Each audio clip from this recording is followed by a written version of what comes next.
Olá, bem-vindos ao Contacto Goa. Eu sou Naline Souza e sou a vossa apresentadora de hoje. Desta vez a nossa equipa vai-vos levar até ao interior de Goa e vamos fazê-lo de uma forma muito bonita. Vamos de barco. É uma viagem que leva cerca de 1 hora, mas que vai-vos dar a oportunidade de conhecer muitas curiosidades da nossa sociedade goesa. São as igrejas, os templos, são as capelas, o que vai-vos dar a ideia como aqui em Goa há uma mistura de religiões e todas as comunidades vivem em harmonia. Vão também poder ver os pescadores na sua faina, que é uma das atividades principais de Goa, as suas pequenas aldeias ao longo do rio. Vão poder ver os homens a tirar a areia do rio para as construções, que aliás tem vindo a aumentar tremendamente aqui em Goa. Toda a gente quer ter a sua casinha, o seu hotel, e tem sido muito batido pelo público em geral. Mas há mais do que isso. Vamos conhecer outras curiosidades sobre a flora de Goa. Uma das curiosidades que eu gosto muito é a história dos chilis, uma especiaria que não existia aqui na Índia e que foi trazida pelos portugueses no século XVI. E a verdade é que hoje em dia não há nenhum prato culinário indiano que não tenha chilis. Mas para vos falar mais sobre isso, nós temos um convidado muito especial. Vamos conhecê-lo. Estamos aqui na plantação de Savoi, em Goa, um dos locais onde podemos encontrar muito que é conhecido aqui em Goa em termos de flora e de fauna. É o caso dos chilis, da pimenta, do ananás, da manga. Portanto, o local ideal para falarmos com Miguel Braganza, um botânico, que nos vai contar algumas histórias picantes. Miguel, Portuguese, one of the reasons why they came here was to control the spice root. And one of the spices most known was the pepper. But funny, now in Goa, what is most known is the chili, not the pepper. Right. Chili is something that the Indians took to like fish to water. It was a taste that they liked. It also offered a pungency which was more than that of pepper. Most probably in the 1600s or even slightly earlier, chili seeds were brought to Goa by the Portuguese. Chili seeds are very small and fine and easy to carry, and they can germinate after a year even. So these chili seeds were brought in and became a crop here in Goa, and from Goa spread to other places.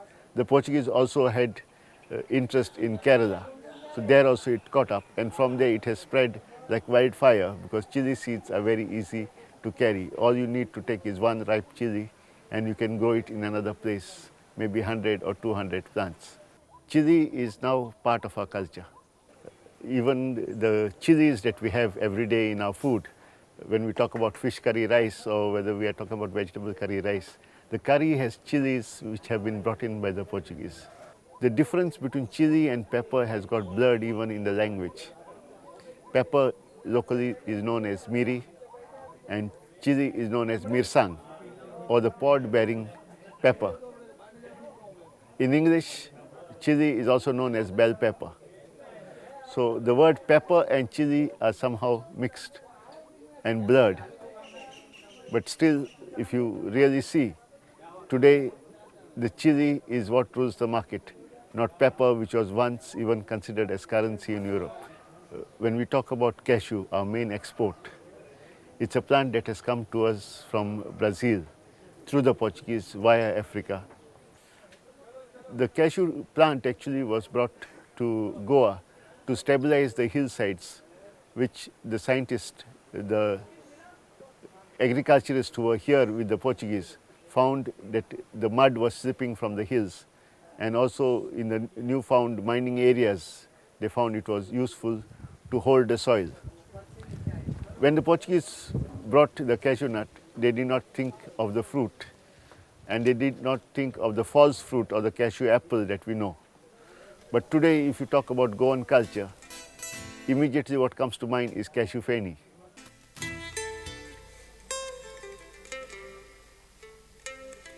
If you look at the exports from Goa, what is taken is cashew nuts. So cashew is a plant that came possibly to Goa after 1720, because there is no mention of that in Garcia de Orta's books. So most probably it wasn't there when he came. So 1720 plus somewhere it came. It may surprise most people to know that the cashew nut was first eaten in 1928. Before that, no one ever ate cashew nuts. Possibly famine or hunger is what made them eat the cashew nut in the rainy season. And then from 1929 started the exports because the Englishmen liked it. And it went to London first. Today cashew nut is a very popular crop and it is planted all over the place, not just mining area and not just hill slopes, but even in flat lands where crop is even irrigated.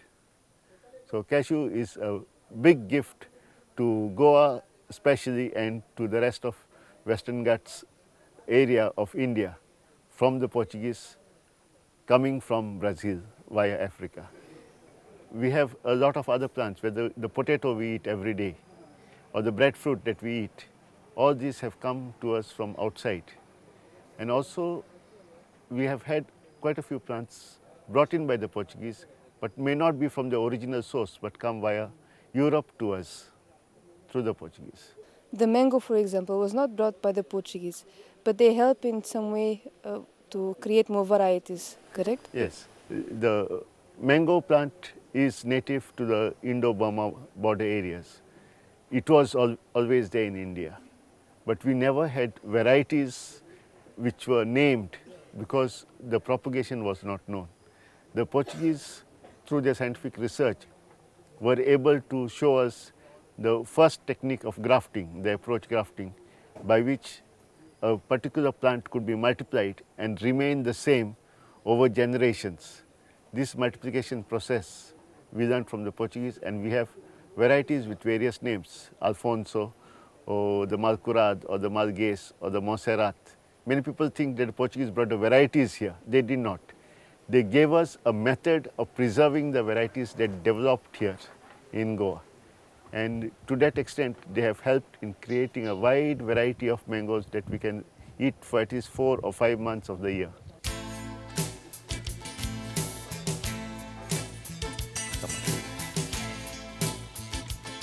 And here, and we have the Portugali chili over here, which you can look at already. Over here, in front of you. This is the chili plant. This is Capsicum erectum, where the chilies are held upwards. It is actually a local chili plant, but somehow it has been called as the Portugali chili or the Taroti chili, come from the sailors. And all the other chilies which hang downwards have actually been brought by the Portuguese here from Latin America.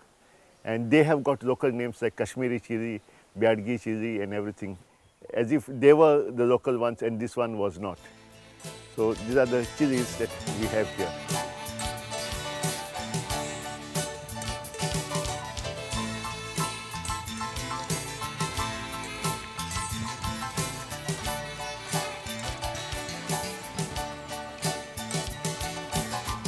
This is the hibiscus, locally known as doshin.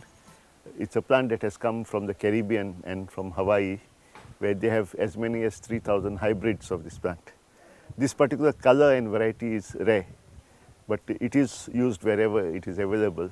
And this plant is used also in worship. The flowers are offered to God, especially in the morning time, and to Shiva.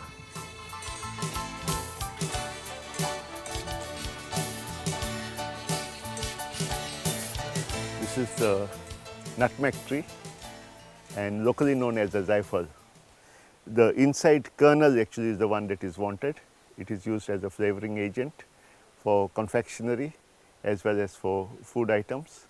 And now of late has been used for making masala feni, flavoring the cashew feni, which is going abroad especially.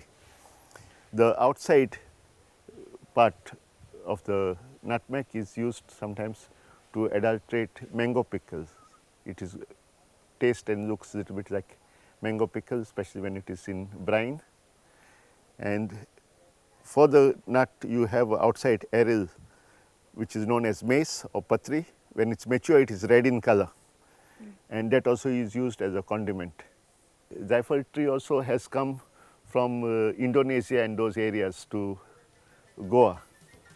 possibly brought by the Portuguese from the Moluccas.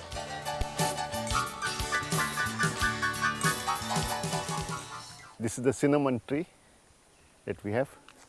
This is from Sri Lanka actually, and it is known as Cinnamomum zelanicum, that's cinnamon of Ceylon, which is now Sri Lanka. The bark of this tree is used as a spice. When it is as thick as the wrist, it is cut and dried in shade to get the cinnamon sticks. The same cinnamon sticks are powdered to make the cinnamon powder that we are using for flavoring. And the leaves of the same tree are used as bay leaves for flavoring pulaus, biryanis and such. This plant is very important in the Goan and the Indian cuisine now. We will see the breadfruit plants now. This tree was involved in the story of the mutiny on the Bounty.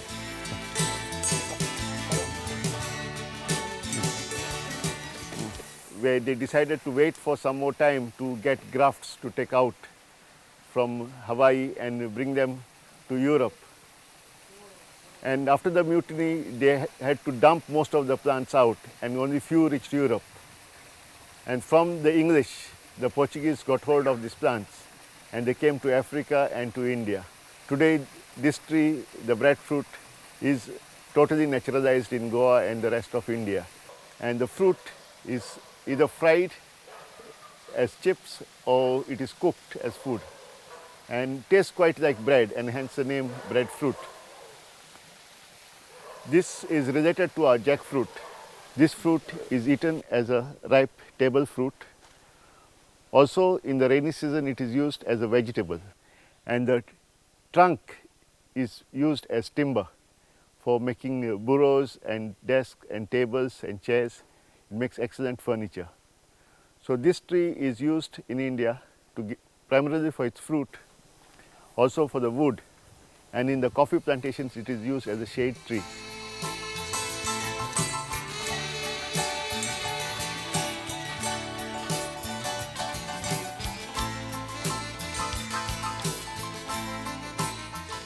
The pineapple is a plant that is used here as a ground cover. It controls the weeds. It prevents the rain from taking away the soil. At the same time also it will give some fruit and additional income to the farmers. The fruits come normally in the month of June, July, along with the heavy rain, when most of the other fruits are already exhausted.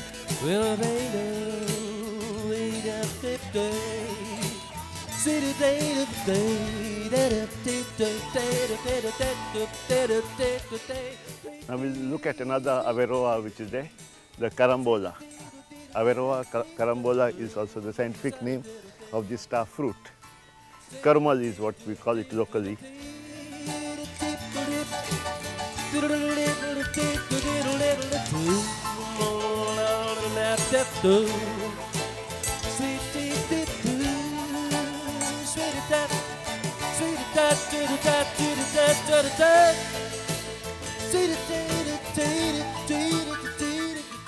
The star fruit, it's a sweet sour fruit which is eaten either fresh by children or pickled or made into jams or candied. Gets the name star fruit because if you cut the fruit over here, then it will look just like a star with 5 different points. This fruit is relished by children when it is ripe. There are 2 types, the sweet type and the very sour type. The sweet type is easy to eat for anyone, even the adults can eat it. But the sour type only the children will dare to eat. It's made into pickles or it can be made into jellies and kept to eat during the rainy season.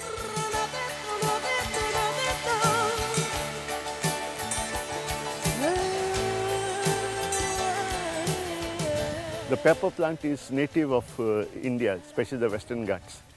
And it has been taken by the Portuguese and the Dutch to the East Indies, to Indonesia and Malaysia, where it has become a commercial crop. As you can see, it is a creeper that grows on another tree, so it does not occupy space in a plantation. The black pepper and the white pepper is basically the same berry, except that the black pepper is harvested when it's green and dried, and the white pepper is harvested when it's fully ripe, red color, and the outer skin is removed and the inside only the kernel is dried and powdered. It's a very good spice, and this miri is a plant actually after which we have named the chili as mirsang. It was a pod shaped spice which replaced pepper in the Indian cuisine. A propósito de pimenta, que toda a gente usa lá em casa em forma de pó ou em grãozinhos de pimenta, o caril, que é a grande especialidade goesa, não é um pó, não são os grãozinhos que se desfazem e só obtêm um pó. Pelo contrário, é feito de vários ingredientes. Foi um comerciante inglês que teve esta ideia de fazer o pó de caril. Havia muitos cozinheiros goeses que trabalhavam na marinha inglesa, aliás, os ingleses recrutaram muitos cozinheiros goeses para esse efeito, e para lhes tornar a vida mais fácil, este comerciante inglês chamado Morton resolveu fazer-lhes este pó de caril, que acabou por ser comercializado em todo o mundo e agora, mesmo na Europa, toda a gente usa este pó de caril. Claro que, entretanto, apareceram mais marcas. Mas se quiser fazer mesmo um caril a sério, precisa de 4 condimentos necessários: o red chili, o coco ralado, o açafrão e os coentros. Mas para fazer um caril mesmo verdadeiro é preciso também os alhos, o gengibre, a cebola, a pimenta verde, pimenta preta, cominhos e tamarindo. Portanto, mãos à obra e bom apetite. We have over here the kokum plant. This red fruit is used to make very good syrup. Also can be made into wine. Very good red wine can be obtained using kokum. Kokum has got hydroxycitric acid, which balances the cholesterol, the high density and the low density cholesterol in our blood. In the traditional Konkan cooking, you will get at the end of your food, of your rice curry plate, something called sol curry, made out of the extract from this kokum. Because traditionally we have been using a lot of fish, which is high protein and quite a bit of fat. And to digest that, nothing better than the kokum.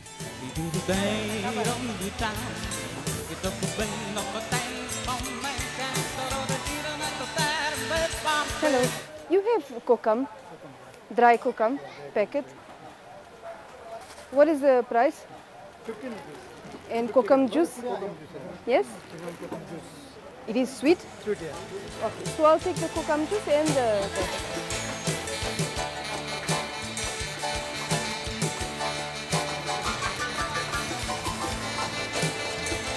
Thank you.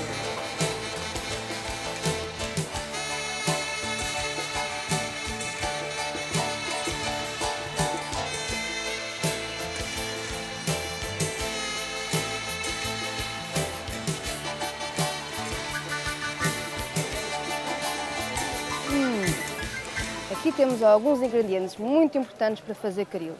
Temos aqui açafrão, também vejo aqui pimenta preta, que vamos já comprar. Excuse me. How much?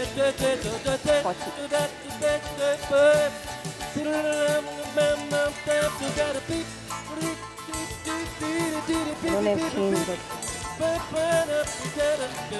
Can you, what is it? 20, I'll take also.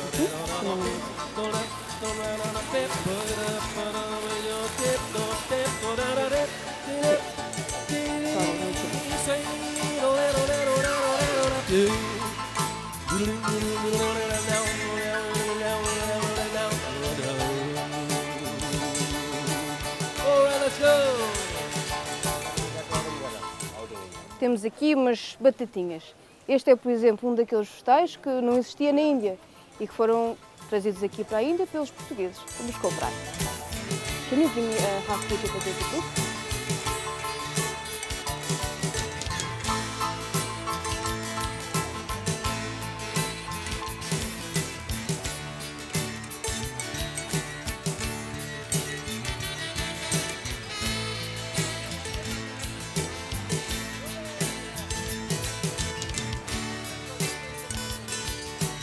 Thank you.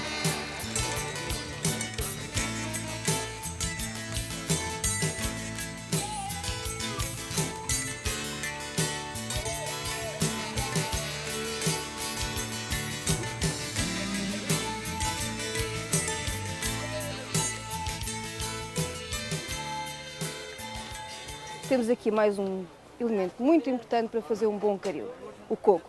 Há quem use leite de coco, há quem use coco ralado, eu cá prefiro coco ralado. Vamos comprar. Excuse me. I wanted, it's per kilo or per piece? Per piece, no? I'll just take one piece. Never mind. And some ginger also I would like to see. Está aqui o gengibre, também temos que usar sempre no caril. Vamos também comprar um pedacinho. Can you give me some 100 grams green chilies, please?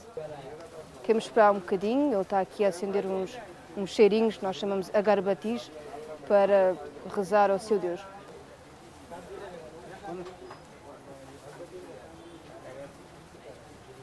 Ele vai...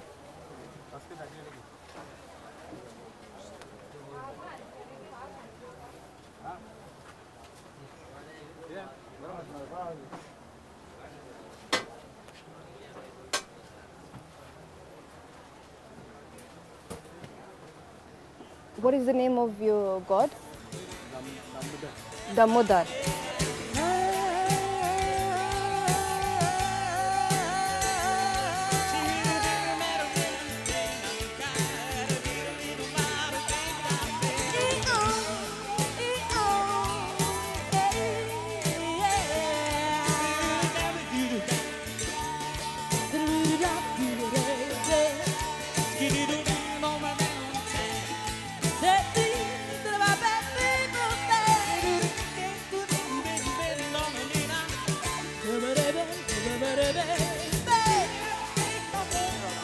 Bem, aqui só há hortaliça.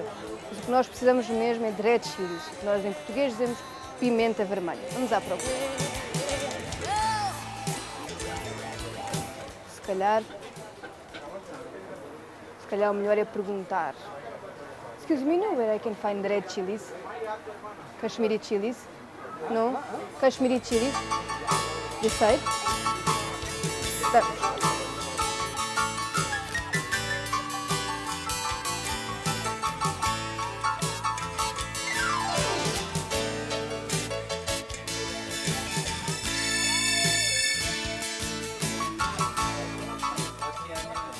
Está água por todos os lados. Ah, estão ali os red chilies. Finalmente encontramos a nossa pimenta vermelha. Can you give me some, please?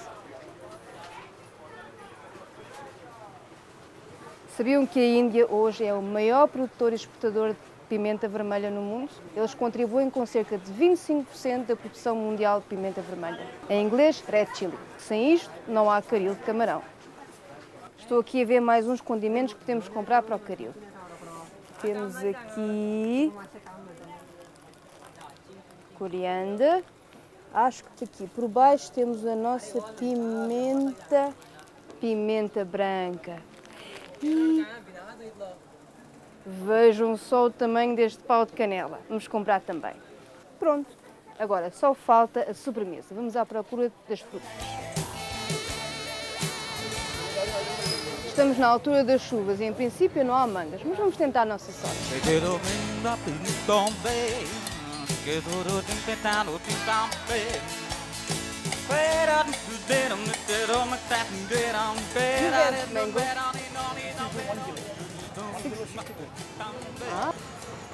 Conseguimos as nossas mangas. Nesta altura, há chuva, portanto, normalmente não se arranja mangas, mas tivemos sorte. Vamos comprar. Good quality. Okay, then give me 5 pieces, 1 kilo. huh? 5 pieces, 1 kilo. 60 is too much. Oh, 55. Huh? 55 rupees. Then you make it 50.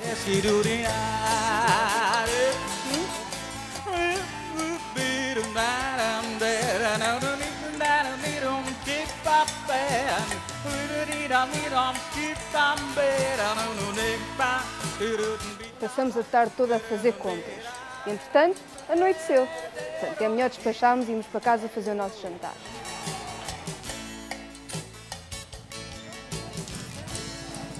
Isto agora está à noite. E agora, encontrar um transporte. Deixem-me pôr aqui o meu dupattá, que é este lenço que as mulheres indianas usam à volta do pescoço. Já está a precisar pousar este saco. Os famosos chilis. Este é o chili verde e quando ficam secos ganham esta cor vermelha e é isto que dá o picante ao caril. Vou deixar aqui no saco. Pimenta preta, outra especiaria que os portugueses cá vieram à procura e que não sei se sabem, mas no século XVI um homem valia pela quantidade de pimenta preta que trazia consigo. Quanto mais grãos de pimenta, mais valor tinham. Hoje a pimenta de nada vale aos homens.